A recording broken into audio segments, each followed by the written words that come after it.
Hello, thank you for listening to A Glimpse of the Kingdom. I am David Pendergrass. My wife and I were having a conversation earlier today about what's going on Hallmark and then someone's response. And I thought my wife, Elaine, would set it up and we'd just do some reflections today on what to say in these kind of situations. Yes, I am a big Hallmark movie fan. I have a Hallmark Christmas watching blanket. I have a Hallmark Christmas movie watching blanket. I have Hallmark socks. I love to watch especially the holiday movies. Not all of them, but I enjoy it even with the corniness and the predictability.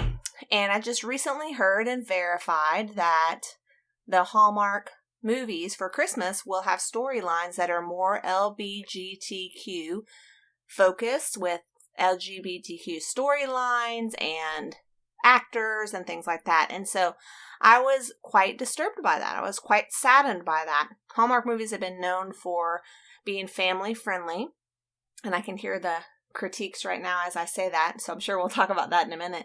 But one of the things that I've always noticed about Hallmark movies is that very little alcohol is consumed. Until recently, there was never any alcohol consumed. In fact, nobody lives together in the same room, so there's no sexual activity that's shown or promoted. In fact, the culminating love story always ends with a kiss. It's usually interrupted, and then eventually they kiss, and it's not a passionate kiss. It's just very... Well, sometimes no kiss. I mean, sometimes they just look at each other. One who was in Tennessee, the guy was a singer. I think they danced on the front porch. And that was the end, That was in the whole, yeah. And so it's always been something that I could just leave on in the house and do housework or whatever it is, and my kids can be around, and I never have had to worry. Now they're at the age of 13 and 15. They can handle things, and we don't shield them from society by any means. We talk about things, but I feel like it's going to be corrupted by adding sinful things to the movies that don't need to be there at all. And so I was very saddened by that. So I expressed that to David. And I posted something about it and immediately had one, comment that agreed with me and another comment that said something different. And I even said, people have their right to their opinions. And of course, I have my right too, which is often poo-pooed on when it's against the progressive norm. So anyway, that was my question and my comment, I guess, to David. And I said, the part that I have difficulty with is that it upsets me that there's nothing sacred. And we talked about, of course, it's not sacred. Hallmark is not a Christian movie organization, production company, or whatever. I think Crown Media is their parent company. Mm-hmm. And yet it feels like everything's infringing on Judeo-Christian principles and ethics and morals and things like that these days. And everything's being bombarded, the news, the culture, the movies, the media, the TV shows, whatever, to be pro homosexual activity, pro, pretty much you name it, anti-Christian stuff, or pushing a certain agenda, and it's really disturbing. So even Hallmark is being affected. Yeah, and it made you sad. So, okay, then the response, which of course we talked about, but then the response to Facebook, what's something that, because you said you want to talk about maybe things we can say in response. So when I've had the conversation before with people, in fact, I work with a lot of Christians who do not share the same view that I do on homosexual marriage or homosexual relationships. I venture to say that if I said I don't agree with that behavior, it's against Christian teachings, it's against, in fact, the teachings of Jesus, things are brought up. And so one of the comments that I received today was that Jesus talks way more about divorce than he does about sexuality, about homosexual behavior, for example. And so when things come up like that, and especially when I'm talking to fellow Christians, I want to respond in a kind way. I also fully disagree on certain things that are said. I also see the things that are smuggled in. And so I want to be able to have an educated conversation with somebody, of course, loving. I mean, that's given. A loving conversation with people that are Christians or non-Christians about why I would disagree. But in particular with Christians, because we should be following the teachings of Jesus. And we can't pick and choose what we do and don't follow, whether we like it or not. I was reading Matthew 10 the other day, and David and I talked about this, and Jesus says he didn't come to bring peace, but a sword. And clearly, if you keep reading, it's not about a physical confrontation or violence or anything like that, but it's talking about division even between families for basically those who follow him and those who choose not to follow him.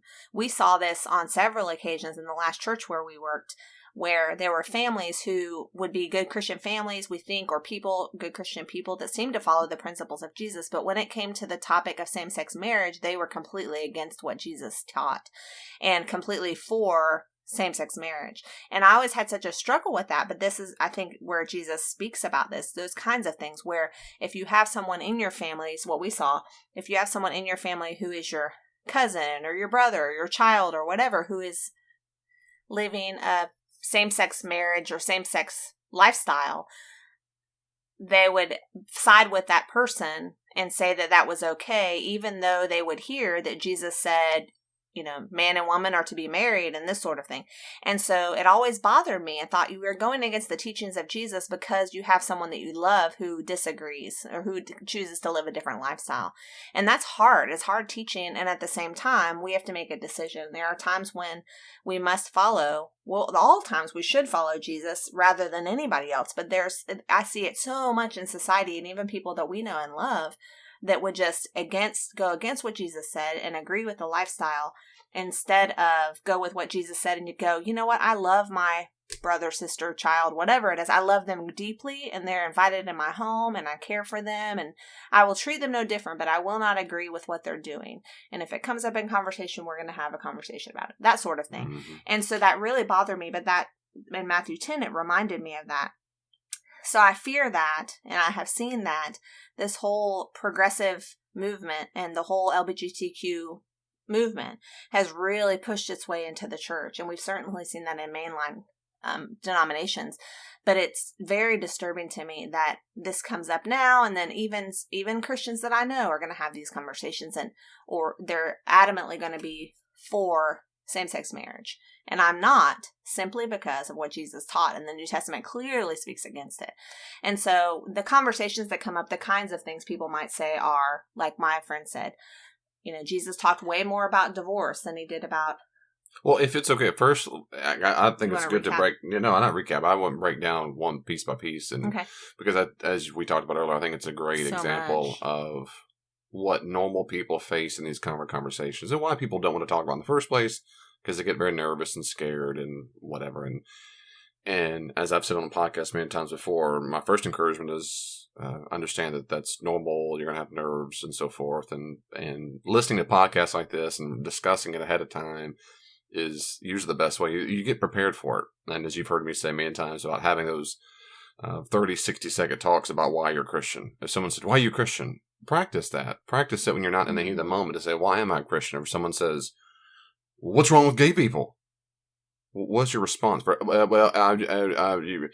And so it's just good to practice. And that's where this conversation really came from, this podcast, because I said to David, I would love to have an elevator speech prepared, where I think I know what I want to say, and I think I know enough about what Jesus taught or what the New Testament says, but in the moment I do get nervous.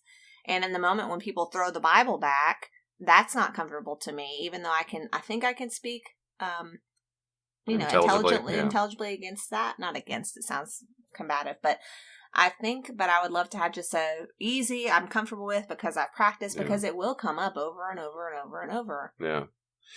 And I don't know if there's, in my view, I don't know if there's a thing to say, but maybe multiple points of encouragement for both of us and those who are listening to. But one is, I try to say this all the time and try to live it, which is, of course, genuinely be open-minded that they might have a valid point. But let's go about, I think, one by one point. And the first thing is your first post, because I think this is such a good example of, like I said, what happens in the real world.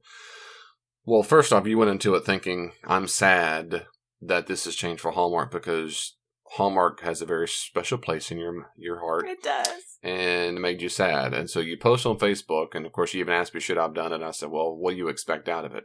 And I mean, you probably wanted people to validate you, like, I'm sad too, or I'm there for you, and whatever, which just makes your sadness feel better. And if that's the case, which we've talked about, in general, Facebook is simply not the place to get validation. It's just, I mean, you can get it, but if a person does it for that reason, then it's unhealthy reasons. The first place we get validation is from within. God loves me. I'm valuable. I'm lovable. Secondly, maybe from a spouse. But you get those needs met on your own. And if you find yourself, you didn't do this. I'm just saying that's a good example of people who get. That's maybe a portion of why I did it, but not fully. But that's the real world where people sometimes post these kind of things for any view they have, politics, whatever. They want validation for their view, and we call that confirmation. It's a version of confirmation bias where yeah, that's a good point. Yeah, I'm a little doubtful, but I already kind of believe it, and then your approval makes me feel better. Why people post selfies all the time or all the time. And that doesn't mean they can be proud of stuff. It just means, So it can be an indication. So anyway, so you posted it. I feel X, Y, Z. And I have an opinion and so forth. And another part of the reason I posted it is because we are bombarded so much with this is right, this is right, this is right, this is right from a progressive side.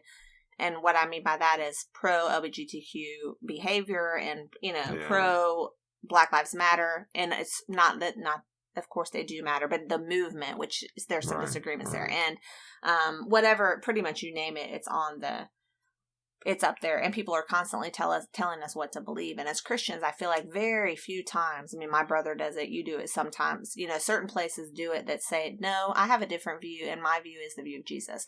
And so partly I wanted to say that because I don't want that to happen for Hallmark to go this way. And what can I do to help prevent it? Well, maybe I could ask other, that was part of my thinking too. Like, what could I do? What can I say? Which is good, and I think the motivation, of course, is good. I always wonder I don't do that much on Facebook ever because I'm not sure how much is going to work.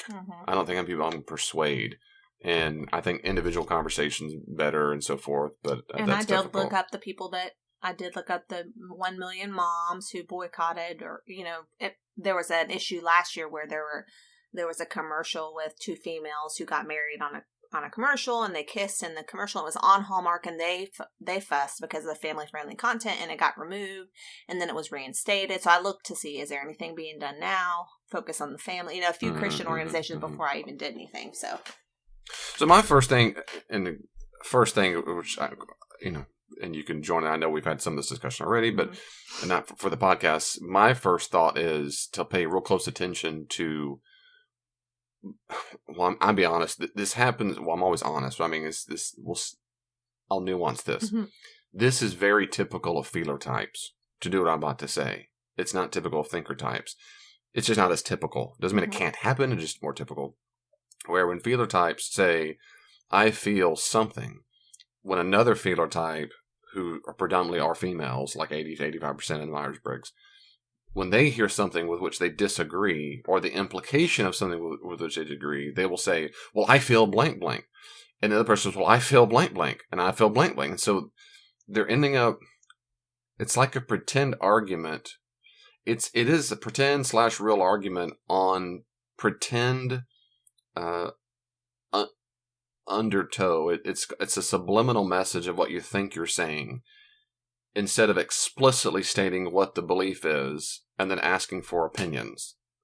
Well, so the first thing that pops up when someone does that, which is what she did, my first thought was, this is precisely what you don't do. Thinker types don't do this. You don't say, I'm sad that Disney World is like blank now, and the thinker type, well, I feel blank. They just don't usually do that. They might say, they just don't do that. They would make a claim. They might say, Disney World's wrong for doing blank, or I think this, but they don't say, you don't have comments against someone's feelings. You have comments against thoughts or beliefs.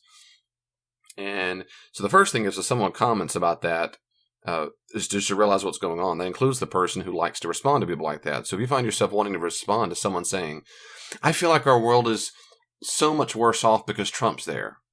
Well, when the person said that, first off, they don't feel the world is, that's not the world is worse off because of Trump is not the name of a feeling. It means you think it's worse. Okay, but the people who feel compelled to respond, it says more about you that you feel compelled to respond than it does about the person who posted it. Really, let that sink in for a second. Well, I can't let them get away with that. Why not? I mean, that's where good therapists will help you. Why is it you think you can't let them? Why are you the police? Or the thought police? Or the bad thought police, or whatever. That doesn't mean you never should speak up. I didn't speak by implication. I'm saying it begs the question, what's your goal by speaking up, by doing that? And what I'm saying is, the first thing is, very often it seems to me, when I hear people do these pretend debates, they're really passing by each other because they're both really talking about how they feel about something. I'm sad about the world today. Well, I'm happy about the world today. Okay, well, the proper response when someone says they feel something is either nothing, or if you're going to respond, your response is okay. I mean, okay. Or it can be, I'm sorry you're feeling that way. And what's that have to do with what I said, though? Well, that's my point, is that when her response is not against the feelings, it has nothing to do with it at all. I did say, I don't know what to do with this, so maybe she thought maybe that's it. So all I'm saying is, and even it's not about that exact example, it's things like that happen all the time, which is to say, okay, I mean, people can have their feelings, and maybe they're sharing it because people have sad days. Well, I mean, imagine, this is like a version of someone will say, today was an awful day, and someone responded, my day was great. Yeah, and they do that. They do. Why would you even say, so anyway, that's an odd thing. So it doesn't mean you can't have an opinion. Of course you can. It's a bizarre thing. What bothers me is, or makes it unfortunate, I guess, in my opinion, is that when Christians do that, it can come across as just an unnecessary argument when there's no need to be an argument there.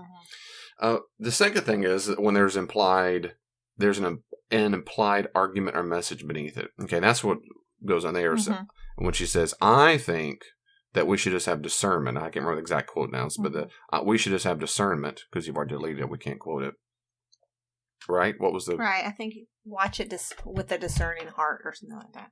With a discerning heart. Of course, the implication is that you can't, and you didn't say that, nor the people are. So of course we can. My response is, of course you have a discerning heart. I don't know what that means, but discernment, okay? And then, of course, to say the other thing, and then we start talking about Jesus, which is we should...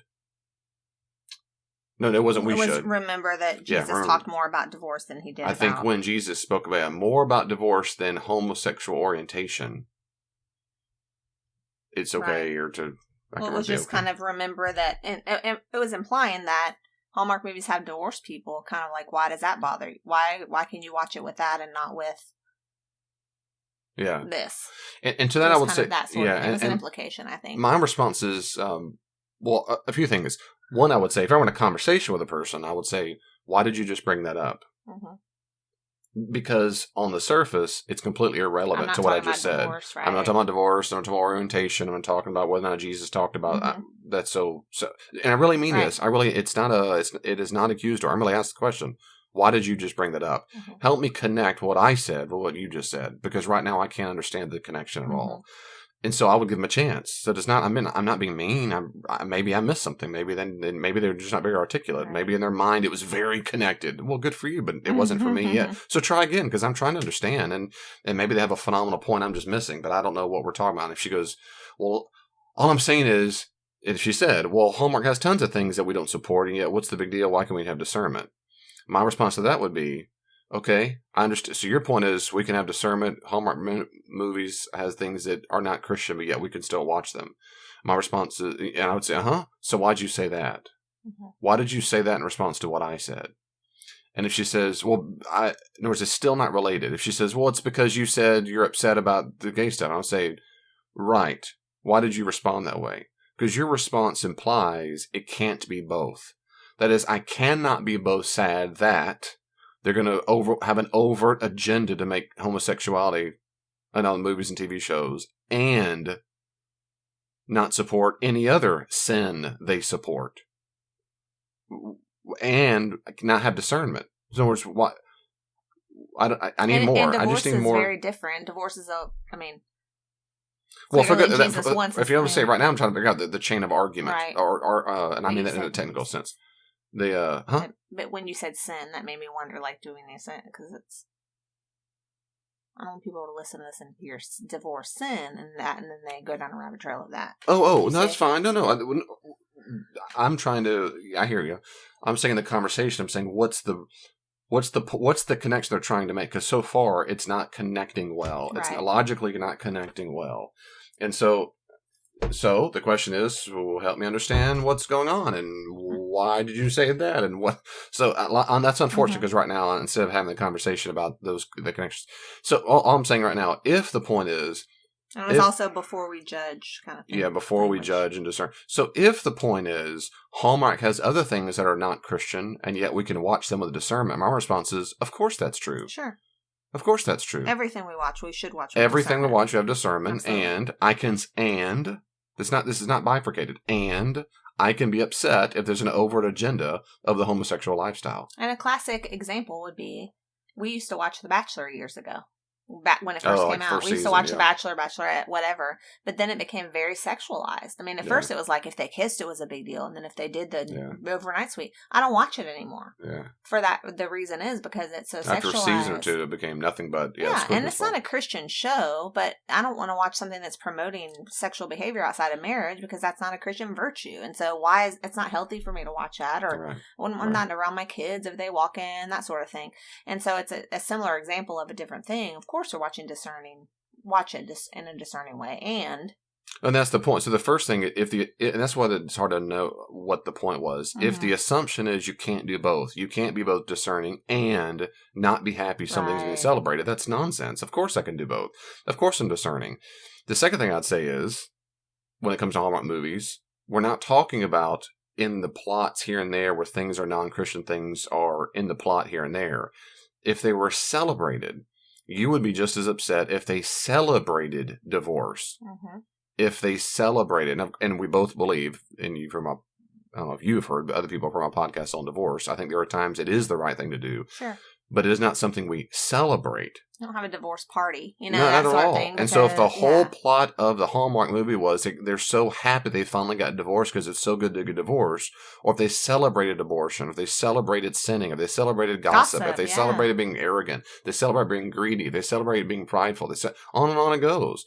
Well, then I'd be upset about it too. I mean, I know I understand from your point of view, like, oh, that's a bummer because they used to not celebrate those things. You might have had it implied here and there, but only here and there. So my point is, that's like any kind of movie, any TV show, any music, any poem, any book. That is, if it's something celebrated, you can be upset about it. Some of you otherwise liked. At Disney World, have you had the same upsetness? Mm-hmm. Disney World might promote materialism and greed. It does at times when you go there. You have to make sure you're not, I don't buy all that stuff, honey, or I don't really think. There was a recent Disney movie that had a lesbian cop. Remember that movie? Oh, yeah. But it wasn't sexualized. They didn't show her having sex with somebody or whatever. Right. It was not the point of the movie. And that's the thing. And I think it's going to go that way. And that's what I don't like. So anyway, first is make the connection. Help me understand more, because before I give a response ever, I'm going to listen. So can you say more? Because I don't understand these connect. I don't understand the point you're making or why you even made a response at all to my feelings. The second point is help me understand more about the point you're making about the scripture. So if something in discernment, because it seems to me like these are bifurcated, I either or, and if that's true, then I completely disagree. I just want to make sure I understand your point first, and maybe you can convince me otherwise why I have to both love celebrating homosexuality and I can't practice discernment, or it has to be either or, rather. Mm-hmm. So those are the things. The other thing I'd say is when she talked about when Jesus spoke more about it. He spoke more about divorce orientation. My response is he absolutely spoke more about divorce. In fact, he spoke about divorce once.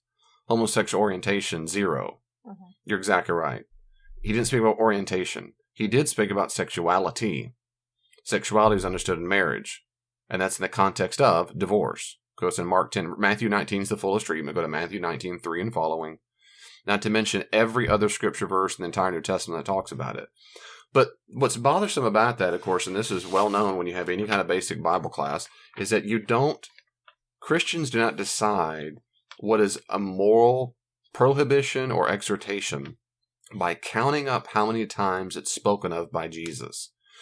For example, let me take that, make an argument ad absurdum. There's an argument to push to the absurdity of it. If I said, Jesus speaks more about divorce than he does nuclear holocaust, what's the conclusion? Nuclear holocaust isn't bad? It's not bad because he speaks about divorce more than nuclear holocaust? Is the conclusion, well, no. Is the conclusion it's not as bad as divorce because he speaks about divorce more often? Surely not. That seems to me patently dumb. Well, it's also if you've broken one of these, you've broken all of these. But I mean, right now we're talking about just, I agree. If you broke one, that's what, anyway. So my point now is we don't count and decide whether or not something's spoken of more. Mm-hmm. Jesus spoke about divorce more than he talked about killing gay people. So therefore, killing gay people is not that bad because he spoke about divorce more often. So it's a good thing to go kill gay people. That's the conclusion you understand the point. Yeah, but that's ridiculous. That's ridiculous. It's nonsense. Yeah. Of course you don't go kill people. Of course you don't. Of course you don't. You don't count how many times Jesus talked about something to decide whether it's morally prohibitive or it's encouraged. You don't do that. Mm-hmm. At least Christians, let me say it this way. Christians historically in Orthodoxy have never done that. Mm-hmm. What Christians historically have done, and basic Orthodoxy for the Christian church historically is, did Jesus actually teach about it? And two, can we draw an implication or conclusion or application based on what we know he did say? That's it. Did Jesus speak about sexuality? Yes, he did. Implicitly, at minimum, when he spoke about divorce, when he said, having not known from the beginning, God, the Creator, made him both male and female. And then he quotes Genesis, of course, that he made them, well, anyway, male and female. Jesus is very much for male and female in marriage. And So that's it. So we start with what we do know, and then we go to what we do not know based on the implication. So when Jesus says, love your neighbor as yourself, it's hard to imagine nuclear holocaust as a way to love your neighbor or love your enemy, since he said love your enemy, both in Matthew 5 and Luke 6. So he said love your enemy, nuclear holocaust can't be there. He never talks about orientation, and that is completely irrelevant. Like I've said, never talks about nuclear holocaust. That's irrelevant. So we don't make decisions and moral judgments based on that. This always comes down to what it always does, and I've said it on a podcast 1,000 times, and I'll keep saying it. These ethical issues of which sexuality is a part always comes down to what it is your chief authority is. That's it. It's just going to be your chief authority. That's it. If your chief authority, like you said, alluded to earlier, if your chief authority is my feelings and not wanting to offend a family member, well, then that's what you'll do. But just own it. Just own it. Say, yeah, Jesus does talk about this, and I think Jesus is stupid, or I don't care, or it's irrelevant. But at least, if I were you, I'd at least own it. Now, what I would do is repent of your sin, because that's a horrible, horribly stupid mistake to make. But, if you at least own it, intellectually be honest, to say, no, my niece is more important than Jesus, and her feelings are more, but that's what you're doing. Just own it. Just own it. And just understand you go against the teaching of Jesus when he says in Matthew 10, I have come to separate father against son, mother against daughter, or whatever. I have come to make sure they don't get along. And then after that he says, if you don't love me more than your family, you're not fit to be my disciple. And in Luke's version, he says, if you don't hate your mother and father compared to me. And David, who do you think? I am nobody. I didn't write that. Jesus did not ask my opinion. I'm in the same boat as everybody else. I'm in the same boat. That means I have to be willing to have my entire family cut me off because I see him as the chief authority and not the family name, family honor, my Aunt Sue, Uncle Gay Bob. They don't trump anything else. They don't. My authority is Jesus or is not Jesus. That's it. And by saying by approving that behavior is not a more loving thing to do than just loving the person. It becomes, people make a decision, and their decision becomes, I can't love so-and-so anymore because that person is an active homosexual. And by that I mean orientation. That person has a sexual orientation where she's attracted to females or whatever.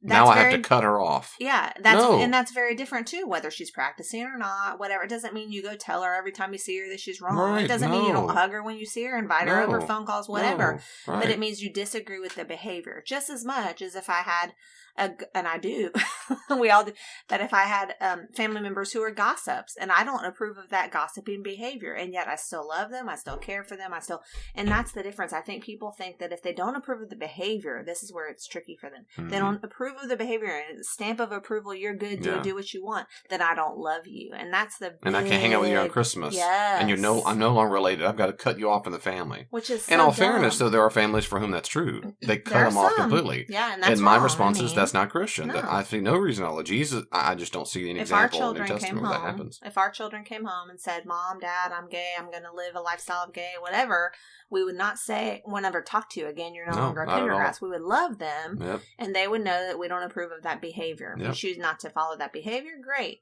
It doesn't mean we love you any less. That's right. So you're accountable to God like I'm accountable to God. It's tricky. But I don't sit around and talk about I know people who are the gossips of other people. And, I mean, not to mention my own struggles, but I don't stop relating with them No.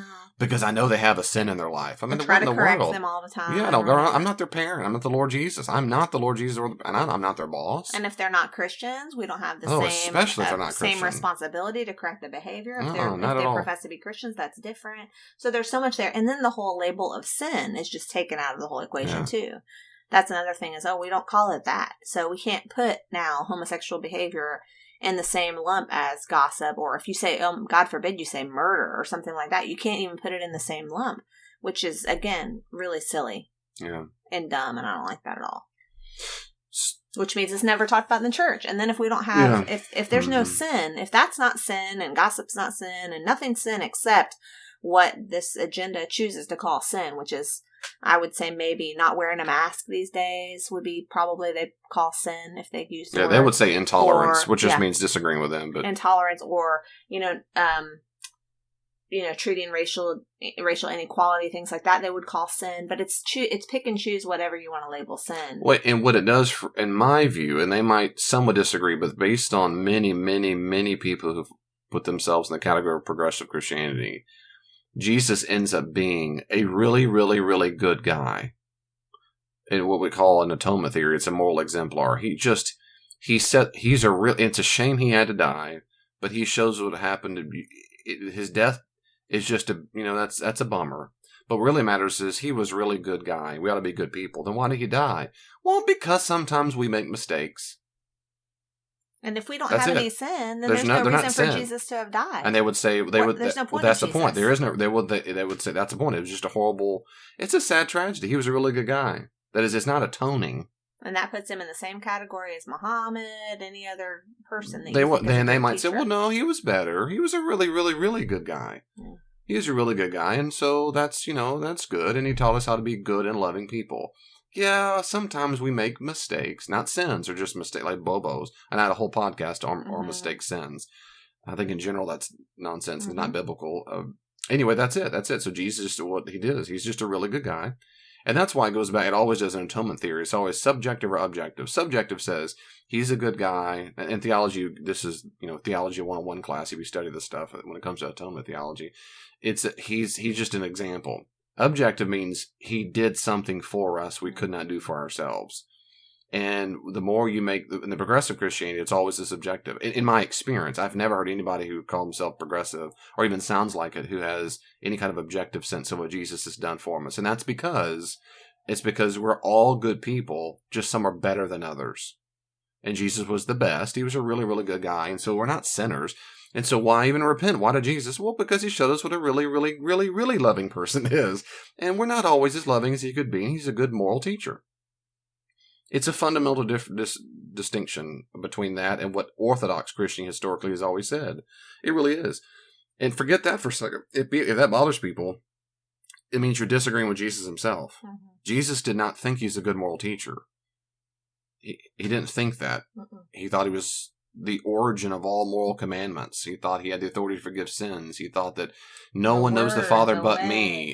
He really did think something. So either he was my Father. Yeah. You didn't read the Gospels, and so it's just. And then you're up against history.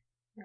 That is, and you can do that. You can dismiss it. People dismiss things all the time, and you can take nuggets of truth. But I really do. I'm not being snotty. I really do mean that with people. And people say that, well, he also, but he didn't. When people start doing that, my question then is, what do you do with the historical claims of Jesus? I really mean that. So what do you do? Forget Paul. I had one woman tell me in Genesis, she didn't listen to Genesis. She didn't care about the creation stuff because she had a professor, someone came to the church and told them that Genesis came from different editors. Mm.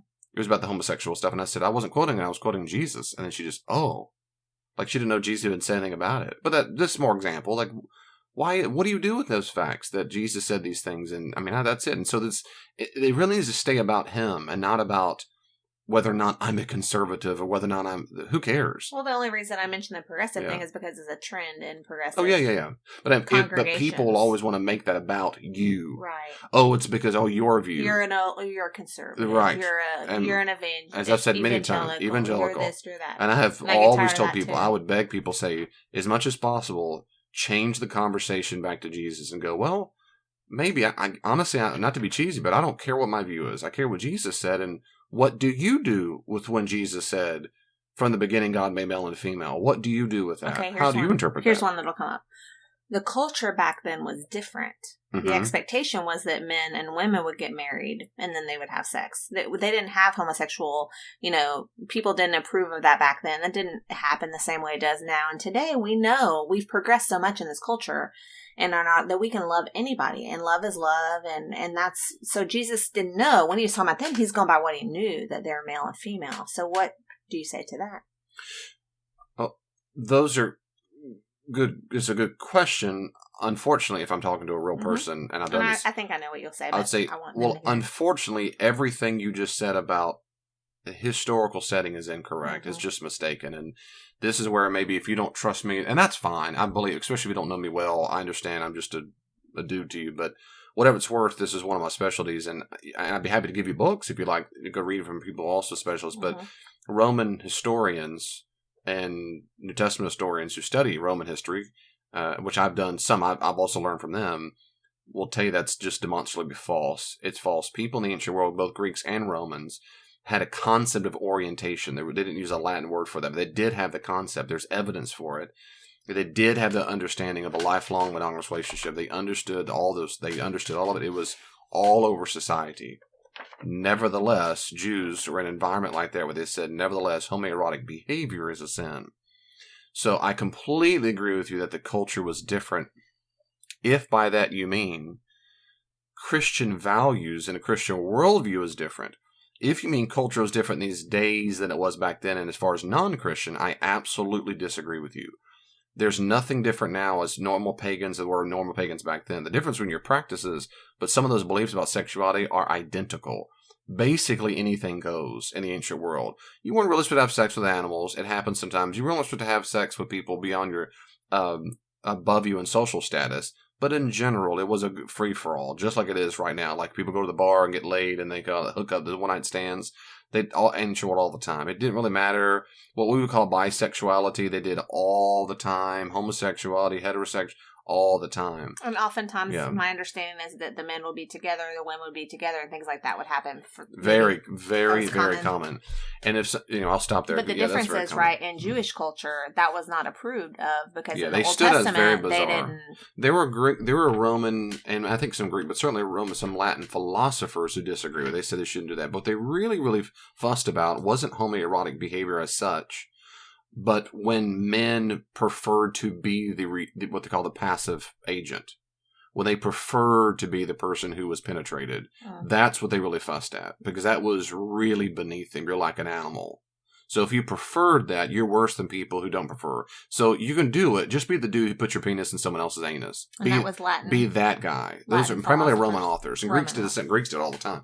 Egyptians were a little different, but similar. Jews were quite odd in that as an entire people group, univocally, unanimously, 100% of the time, in every single piece of Jewish literature that we possess, condemned it. That is unique in the ancient world. Condemn homosexual behavior. Homosexual behavior.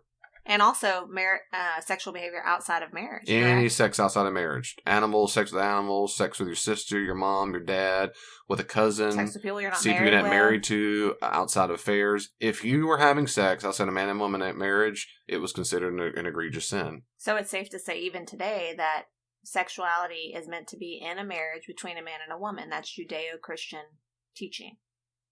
I would say it is today because Jesus taught that, back to authority. Right. For me, what I tell people like that is, well, you can have your view. My view is, and I say that because I've said in my podcast many times, I don't feel compelled to be everyone's police and quote unquote fix their view, because people can have different views. That's fine. And God will sort it out at the end. My view is that Jesus is my Lord.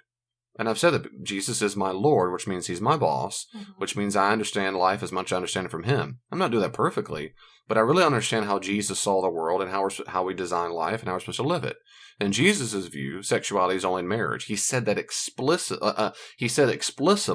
that man and woman only get married. He didn't use the word only. He said man and woman. And the implied is.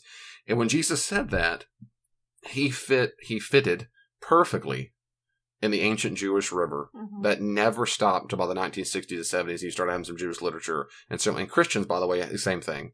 So, and I've said this before, but I'll keep saying it. Every single piece of literature ever composed, ever, in the history of Judaism and Christianity, until about the 1960s, always, when it talked about sexuality, condemned it. Until the 60s. Around then. Talk about sexuality. Talk about homosexuality? If it talked about sexuality, it became more of a free-for-all. Okay. But everybody who spoke about it, I don't know exactly what year it was, but it's not relative in the Western world that everybody. So every time I talk about sexuality, it's man and woman only. You don't have sex outside of marriage now when you're dating now, whatever. So the idea that the culture is no different than it was back then is not accurate. It's just that it's more approved now. It's more approved in society that you can have sex with whoever you want to. Well, what's happened is, and I think I've said in the podcast, and this is worth repeating, what has happened, this is very important. It's funny, several years ago, this really hit me hard. For whatever reason, it really hit me. We failed to forget how much Christianity has influenced Western society. Now, there have been some really good books, particularly lately, that have come out that talk about this. There's a British scholar who's come out with one, and maybe we can talk about that as well, but there's some really good books that talk about the influence of Christianity on Western society. What happened was Western society has been so dominated, influenced by Christianity and dominated European culture and American culture, that we are very much still living on the vestiges of that, even though now we're becoming a de-Christianized Western world. Mm-hmm.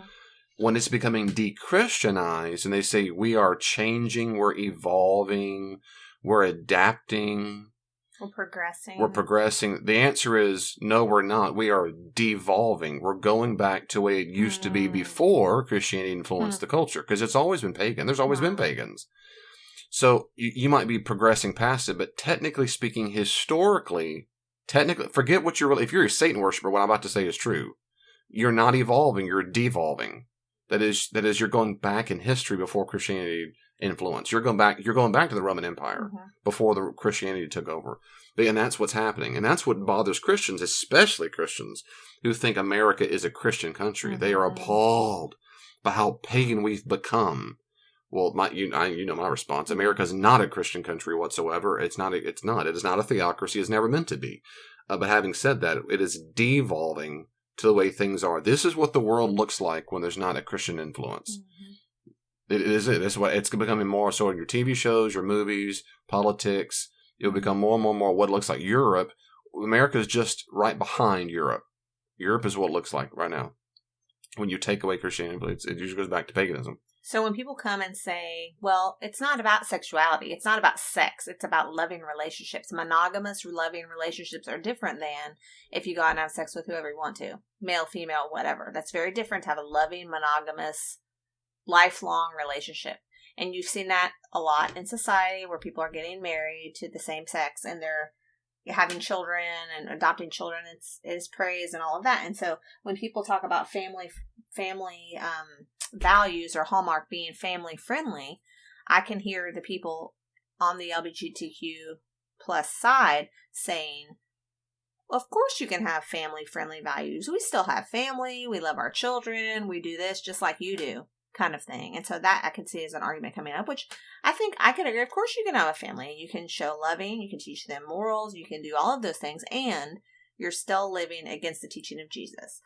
And there's still, it's called homosexuality or sexual orientation for a reason. It's not without sex. And so I think by promoting that behavior that's outside of the sexual marriage of Jesus or outside of or whatever you want to call it, the marriage that Jesus proclaimed, which is male and female, then you're promoting something that's not what Jesus taught. Yeah, I would say, And I would say two things when someone, they do, that's a common one. Well, it's different. It's different. You can have a monogamous relationship, love, and and that's like you said, the first thing you said, and that's different. My response is, what conclusion do you draw from that? And I listen. And if the conclusion they're drawing is, well, therefore that's okay, then my response is, okay, I understand. So you think it's okay if you can think of an alternate scenario, as long as you include some things like, it's monogamous, you have those adjectives, monogamous, loving, safe relationship, right? So if you add those adjectives, now it's different. And they're going to say, yeah. And I say, okay, I understand you. I absolutely disagree with you. For two reasons. One is because Christian morality doesn't work that way. We don't think of alternate scenarios, add new adjectives, and now it's moral. Mm-hmm. That's not how morality is decided. ever. Once again, morality is decided based on what Jesus taught, not on scenarios I can imagine. The second thing I'd say is, I can use every single adjective you just did to describe the relationship and take away adult and use adult and say sister or brother or mom or dad. And that happened in the Roman Empire. All over. The Egyptians did it all the time, and the Greeks and the Romans. And they go, oh, that's different. No, wait. I used every adjective you did. And if they say, well, okay, every adjective I did except it's got to be someone you're not your sibling. My response is, why not? Why is that? Okay? Why is that wrong? The point is, it's completely arbitrary. When you leave the moral teachings of Jesus, it becomes arbitrary. And becomes arbitrary, my question is, why? Why do you stop the buck there? And to stop there, that's the best analogy. People bring up a child. Well, children can't decide that. Well, they can if they're 17 years old. That's illegal. I didn't ask if it's illegal. That's just ethical.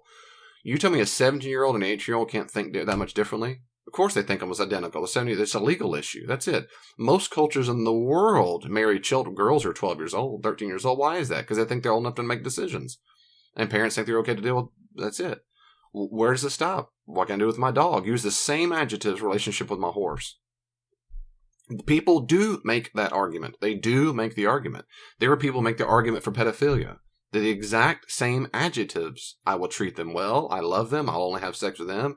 Yeah, but he's 10. Yeah, but he loves me. He understands love. He's not an idiot. He's not an imbecile. He's 10-year-old. 10-year-old understand what love is. I'm committed. I'm going to take...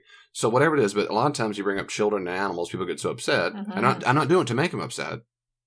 All I'm saying is just use that and say sibling. The point is it's arbitrary. So those are my two things response. First off, what's your connection? If the conclusion is I'm repeating myself, well, therefore it's okay. My response, there's two things. One is that's not how Christian morality is decided. We don't make up scenarios by changing the adjectives and go, I can think of an imaginary scenario where then it makes it good. No, that's not how morality is. Jesus. Number two is I can use the exact same adjectives in a scenario where I bet you'll go, ugh. You should go, ugh. And really, if you don't call it sin, then of course you wouldn't go, ugh. But if you call, any kind of sin, if you want to, if we do what Jesus said and call it sin, then you could do any kind of sin and say that. You could dress up gossip. Well, I'm just concerned. And you've heard people do this. I'm just concerned. I'd love for you to pray for so-and-so, whatever. You're still dressing up gossip and making it a sin.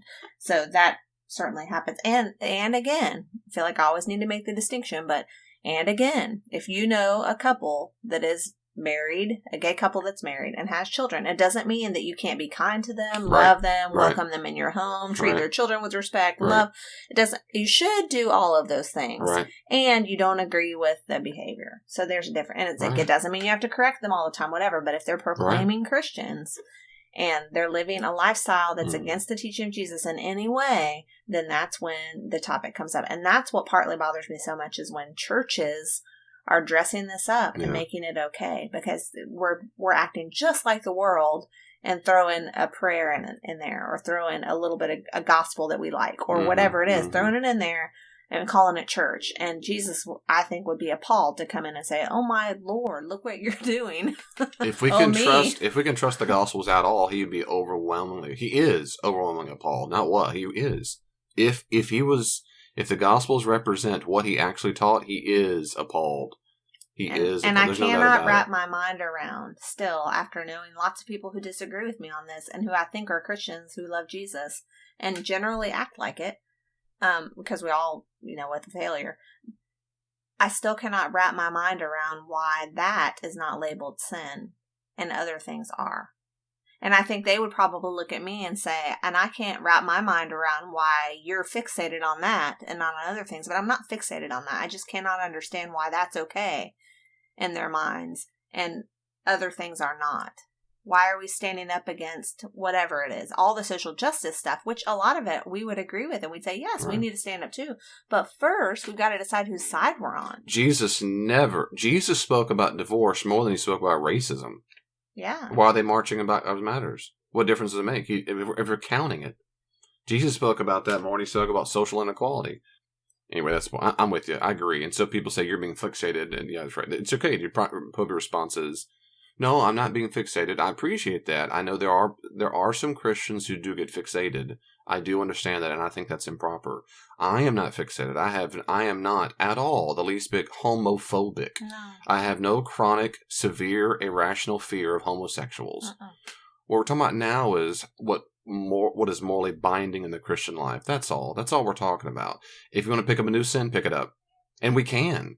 Christians ought to talk a whole lot about materialism and being greedy in the Western world and how it's never enough, and how many Christians have multiple homes and mansions and on and on and on. Or people who are broke could talk about money all the time.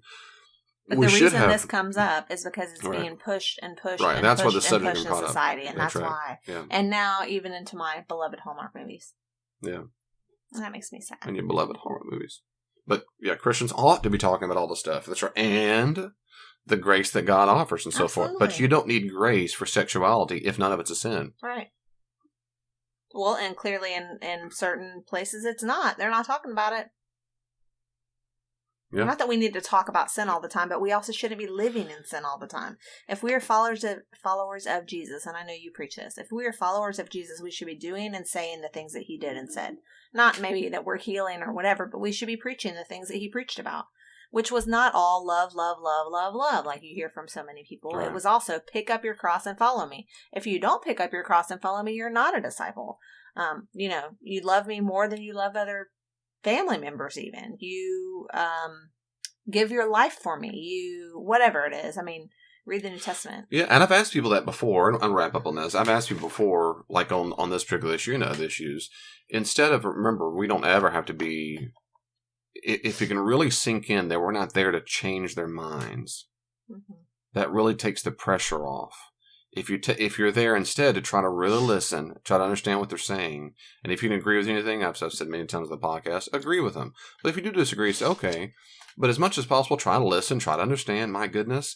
So if a person says, well, I think this, and you might say, it's worth the question. So can you understand, is Jesus, and I'm really asking the question. I'm just trying to understand where you're coming from, because I really want to hear. I really want to know. A lot of times I have to say those caveats and nuance it so much because you're so used to people just yelling at them or they're going to try to trick them or whatever. No, I'm really asking. Is Jesus your Lord? Like, have you submitted to him or not? Or is it something else? How would you describe your relationship with Jesus? How would you describe it? In your own words, what would you describe? And you listen.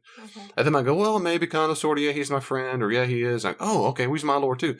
So what does that mean for you that he's your Lord? I'm really curious. What is that? What's the implication by that? And you listen. And you really just listen. You're not looking for ways to agree or disagree. And if they have some view it means he's my buddy. Okay, whatever. Or I think when I say I think he's my Lord, which means I submit to him, which means whatever he says is right, whatever I think is wrong, if I disagree with him, because he's the boss. He's like a very, very loving, kind, commanding officer. He's never my buddy. He's never my friend. He's never my inferior. Whatever he says goes. That's my view. And I get that from verses like Mark 8:38 and following, when, like you said, whoever wants to be my disciple must deny his will, pick up his cross, follow me. I want to deny my will. So what do you do with verses like that if he's not your Lord? And I'm really, what do you do with those verses like that? And I've said the things like the Matthew 19 or the Mark 10 and about divorce and marriage and woman. What do you do with that? Because I'm not here to make sure they have something to do with it. I'm really curious. Maybe they've got some interpretation I've never heard or thought of. But in my experience thus far, it's like a pie graph. I give almost everything, but I keep this little sliver. Maybe in my experience, I don't mean this in mean. I mean it just. I really mean this as a kindness, the benefit of the doubt. In my experience, when I've said what I've just said, they have never thought about it. They don't even know it. They might not have read it. If they did, they've never thought about it. They've not. They have been for years being driven by. Sometimes you might say hiding behind, but to say in the positive, they've been driven by their notion that they are being loving, and surely loving is a good thing. Surely Jesus said that sometimes too. Therefore, whatever you say, Jesus, David, that comes out of your mouth, whatever your interpretation is, if it's not loving as I understand it, you must be wrong. Well, I understand that. What do you do with Jesus when he says that he comes into Galilee, Mark 1:14 and 15, telling people time's up, be believing, repent, and be repenting? And it's an active passive in the participle in the Greek. You can say repent and believe. What do you do with that? How do you do with the fact that he says demand and repent people? And then he's always telling people that they're, anyway, that's all. Sometimes you not put it on like in a weighty sense, but you put it on to say, how do you imagine that? And so again, if the whole time I'm not trying to jump on them, you're not. You're just, oh, okay, well, all right. If they go, I don't never thought about it, I go, okay. I almost feel like it's the opposite. If I speak against that view, I'm jumped on immediately. Oh, and that's no, what that's makes typically me true. nervous. That's typically true. And that's what makes me apprehensive. Yeah. So that's why I don't like to do it. And at the same time, it needs to be said. Yeah. As Christians, speaking to other Christians, it needs to be said. And that's in those moments I know it just calls on us to have courage to say, yeah. Oh, okay. Well, okay. I appreciate your opinion. Mine's very different. I think when Jesus said that, he really meant it. And historically, through the history of the church, they've interpreted it to mean he is the boss, which means I don't define sexuality and I don't change the adjectives. Well, David, what about blah, blah, blah? Well, that's a good question. But before we move on to that, what are your views about Jesus and Lordship? I mean, in other words, I'm with you. I don't have it all figured out. I don't even know always how to apply it all. But ground zero is either he's the authority or he's not. I mean, what else do we do with that? If he's not the authority, then what is he? I really mean that. Is he just a good moral teacher to you? Did he? And there are people going to say, yeah, that's all he is. Okay. We have very different views. I mean, no wonder we come to different conclusions on sexuality, because I don't think he's just a good dude. And if he is just a good dude, do you think he was wrong there? What do you do with that verse anyway? Was he deluded? If he's a good dude, I don't want to follow him, because if that's all it is, then there's no. I mean, they usually say, well, already like all love. The good dudes and follow them. Great. Yeah. There are plenty of good people. The Buddha talked about love. I mean, other people talk about love. I mean, okay. The humanist society can talk about love. And there's anti-religion. I mean, and it's a free-for-all. Yeah, do what you want. And you can be loving and talk about human flourishing. And that's my concern. Cool. I get society's going to do its thing, and it's not Christian, whatever. When it creeps into the church or creeps into things that, like my Hallmark movies, let's not disturb that. And it's very different. Let's keep it family friendly. The one place I get, and I will wrap up, the one place I ever stand up more as far as the sense of trying to change a view, from me, is in church leadership. But not other people's churches. I don't feel like right. But if they're in my church and they're in leadership, they're going to teach people. And that's because I'm convinced that, based on the New Testament, that what we teach matters. Jesus himself said, and every New Testament interpreter takes it this way, when he says, if you cause me the little ones to sin, it's better get a millstone around your neck and throw yourself in the sea. That's like, you better go commit suicide before you cause your little ones to sin. Yeah. And almost every New Testament interpreter agrees, by these little ones, he means his disciples. You do not cause a disciple to sin. Don't teach them something that leads them astray. That's a big deal, I'd say. I mean, in my view, that's called big deal, which means teaching is a big deal. So if someone's in my church and they're teaching something that I think leads them astray to go sin, we got to stand up and say, don't do that. Please don't do that. Please don't do that. Now, maybe, and I've said this many times in podcasts, maybe I'm wrong, but my conscience says I'm right, and I've got to follow that. Because at Judgment Day, he's going to hold me accountable based on what I thought was true. Yeah. Secondly, I'm doing it out of good motivation. I'm not doing it because it's got to be David's way. I don't care what my way is. I'm based on the teaching of Jesus. He says this, and so therefore I've got to be faithful. Because why? We're back to that again. He's my authority. He's my Lord, and that's it. And well, David, you're just dead wrong. Okay, but I'm convinced I'm right because of what he actually said in the text.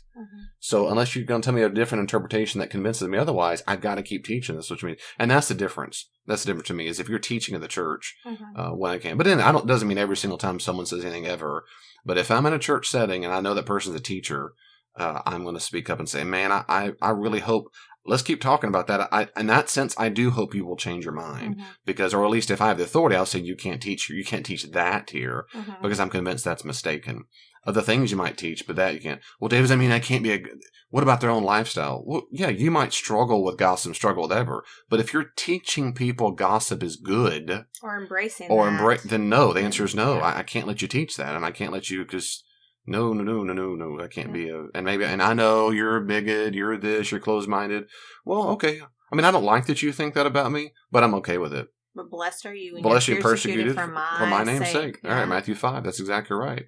Because that's it. So were the prophets before you. Right? Insulted all kinds of people on account of my name. Yeah, I mean, and so, okay, they're going to persecute me. They're going to, I mean, that's unfortunate. I have to have courage. Back to where my point was. You have to have courage to say, well, I just do disagree with that. And I mean, as loving as I can, we do disagree. And some people, that's very difficult when they don't like confrontation. But well, thank you, honey. Hope you enjoy your Hallmark movie.